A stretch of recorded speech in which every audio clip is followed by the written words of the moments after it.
Esta nueva víctima resultó desmembrada, porciones de su anatomía esparcidas en el Támesis y sus aledaños. Fueron localizadas durante el mes de septiembre de 1888, cuando cursaba su apogeo la cacería del exterminador de meretrices del East End.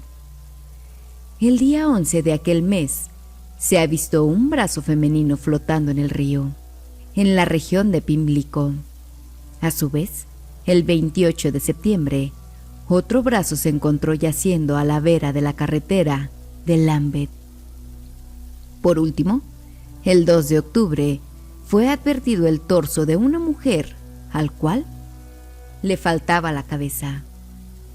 Este fragmento humano se descubrió en los cimientos del edificio en construcción del nuevo Scotland Yard. Y a tal episodio, la prensa lo montejó el misterio de Whitehall, en honor al nombre de la calle en la cual se emplazaba dicho edificio. Se llamó para estudiar los restos de ese cadáver a varios médicos forenses, entre estos al doctor Thomas Bond. Este experto ponderó que, de tratarse de un crimen, el ultimador había justificado ostentar cierto grado de sapiencia anatómica. En general, los profesionales intervinientes no pudieron dar con evidencia apta para dilucidar de qué forma pereció la malograda difunta.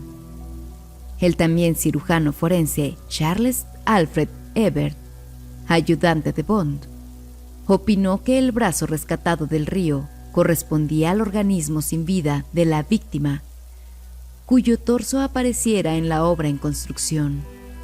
Consideró ello debido a la limpieza del corte asestado para separar ese miembro del tronco y por el diámetro de la amputación que exhibía el cuerpo en el lugar en el que el mismo se le cercenase.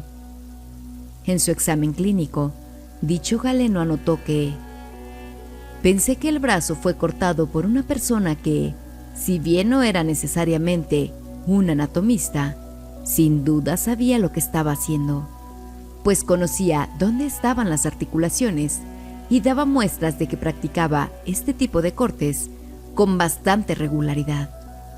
La encuesta judicial subsiguiente se llevó a cabo el 8 de octubre bajo la presencia del juez John Troutbeck de Westminster. Se convocó al Estado a Frederick Wilbur, primera persona en percatarse de los restos dejados en el sótano del edificio. El testigo declaró que residía en el número 17 de la avenida Mansell, en Clapham Junction, y que trabajaba de carpintero para la empresa Grover & Sons en la edificación de la nueva sede de Scotland Yard. Manifestó que a las 6 en punto de la mañana del 1 de octubre se dirigió a las bóvedas con el propósito de recuperar herramientas que allí guardaba y percibió lo que creyó era un abrigo raído tumbado contra una esquina. Aquel sector del recinto estaba muy oscuro, incluso en el medio del día, y el carpintero no pudo ubicar sus herramientas. Por la noche, a las 5:30, volvió a descender en el escabroso reducto y notó que el paquete permanecía en el mismo sitio, aunque no despedía olor nauseabundo. En esta ocasión, decidió avisar a otros 2 obreros, quienes destrabaron las ligaduras del cordel que rodeaba aquel envoltorio de viejos periódicos. Ante la mirada atónita de los 3 hombres, emergió el repugnante contenido. Se dedujo, a partir de este y de otros testimonios, que el individuo que transportó el trozo cadavérico hasta donde finalmente fue encontrado, necesariamente lo hizo sirviéndose de luz artificial, dadas las penumbras que cernían aquel lugar. El perímetro se hallaba protegido mediante vallas que obstruían el paso. Quedó claro que el bromista, si fuese un cuerpo birlado de una sala de disección, o el criminal, si se trataba de un homicidio, corrió enorme riesgo de ser atrapado. Al cabo del sumario, el jurado convocado al efecto, obviando los indicios de que estaban frente a un homicidio, un ambiguo veredicto de found dead, encontrado muerto. El joven se mostraba en extremo nervioso mientras acarreaba el bolsón. No era para menos. Ya había salvado los obstáculos de las vallas exteriores, colándose entre el esqueleto de hierro y cemento. Debía descender raudamente por aquel hueco negro y llegar, lo antes posible, al sótano. Hasta el momento, la información que le aportaron parecía veraz. En esa hora no había vigilantes. Los guardias nocturnos no se hallaban en sus puestos. Por fortuna, estaban ingiriendo sus cervezas en la cantina. El hábito se repetía y, como siempre durante ese lapso, violando sus responsabilidades, acudían hasta aquel local. ¿A quién podría ocurrírsele meterse en la obra en construcción? No había nada atractivo para robar. Además, ¿qué bribón querría enfrentarse con Scotland Yard? Muy estúpido debía ser para arriesgarse a una severa condena, por no hablar de la ejemplarizante paliza que le aplicarían en la primera estación policial donde lo encerraran. La paga que recibían esos guardias era escasa, pero, atendiendo al mínimo riesgo de la tarea, les parecía que hacían un conveniente negocio. El tabernero les conocía y les tenía prontas las pintas de cerveza. Siempre bebían la misma marca y acudían a regalarse ese refrigerio en idéntico horario nocturno. Por esa razón, el cofrade, que durante semanas venía husmeando sus movimientos, pudo pasarle a Fred, tal era el alias de ese certero dato. Esa noche lo acompañó en el cabriolé y le entregó el amplio morral, con ese envoltorio de periódicos fuertemente atado. Lo hicieron bajarse a 1,5 cuadras de la obra en construcción. Los equinos reemprendieron su traquetear y el carro de 2 ruedas se alejó, dejándolo en soledad. Debía arreglárselas por su cuenta para entrar allí, arrojar el obsequio macabro y retirarse discretamente. Los 2 custodios nunca tardaban más de 30 minutos en su escapada a la taberna y estaban armados. Él, por el contrario, se hallaba inerme mientras cargaba aquel sórdido bulto. No tenía manera de darles pelea si lo pescaban infraganti. El tiempo apremiaba. Tropezó varias veces entre las sombras, con las vigas y los escombros esparcidos en el suelo. Por la mente del muchacho corrían, cual corceles desenfrenados, imágenes y pensamientos. Aquel reducto helaba la sangre hasta del más valiente. Era tan oscuro y opresivo que parecía una antesala al infierno, o más exactamente aún, se asemejaba a las fauces abiertas de una enorme tumba, dentro de cuyo estómago el intruso se iba sumergiendo. No tenía más remedio que avanzar hacia el interior, más y más. No podía abandonar el resto humano que yacía en su morral, al alcance de cualquiera de los obreros. El mandato impartido devenía muy claro y concreto. Debían tardar semanas sin hallarlo.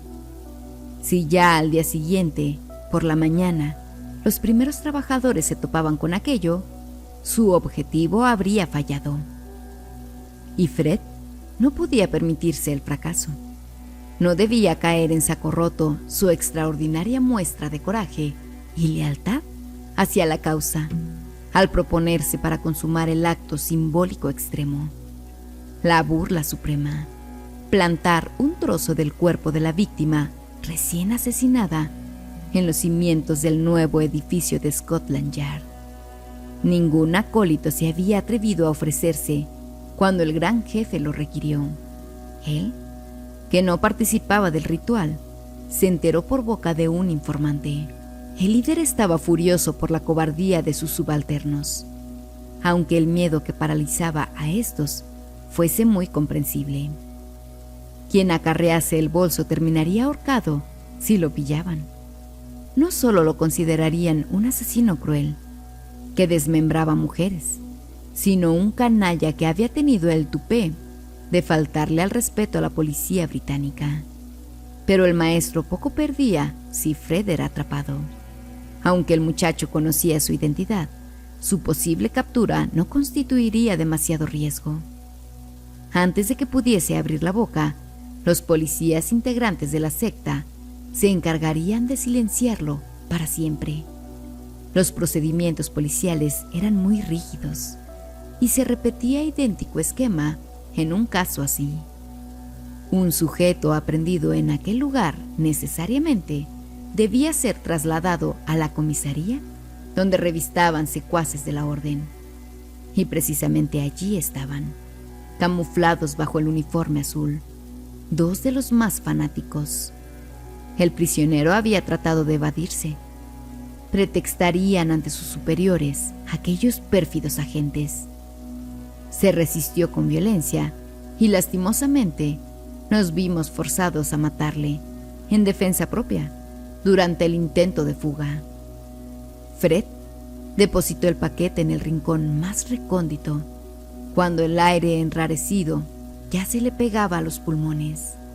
Le producía ahogo y lo hacía toser. El polvo ocre que inundaba el ambiente, a medida que seguía descendiendo, había dado espacio a la negritud. Casi a ciegas, abandonó el trasto. No había sitio mejor para que el hallazgo demorase en llevarse a cabo. Solo semanas después, cuando el fétido olor a carne descompuesta se tornase intolerable, irían a percatarse de la ominosa presencia. El depositante comenzó a ascender, dejando atrás el sótano. La penumbra cerrada dio paso a una niebla gris. Algunos pálidos reflejos de la luz lunar se filtraban desde afuera, concediendo una mísera claridad. Trepó las vallas, con el corazón latiendo a tope, amagando estallarle. Por fin, emergió desde las entrañas de ese antro. Al aire fresco, frotó sus mejillas y con avidez aspiró una honda bocanada. Nadie a la vista. Minutos después, ya transitaba a ritmo agitado a través de las calles desiertas. Agradeció a Dios por su buena suerte, persignándose. En el fondo de su espíritu, estaba persuadido de que lo agarrarían y vendría su final. Pero ahora, al comprender que había escapado sano y salvo, sintió algo más que alivio. Creyó que el Señor respaldaba sus acciones. Misión cumplida. Desde ahora, ya no sería un segundón más para la malvada cofradía. Se había ganado con toda justicia la confianza del maestro. Y ese logro para él justificaba los mayores sacrificios.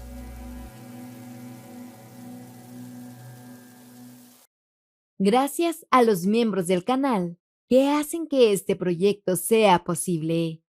Si aún no te unes, ¿qué esperas?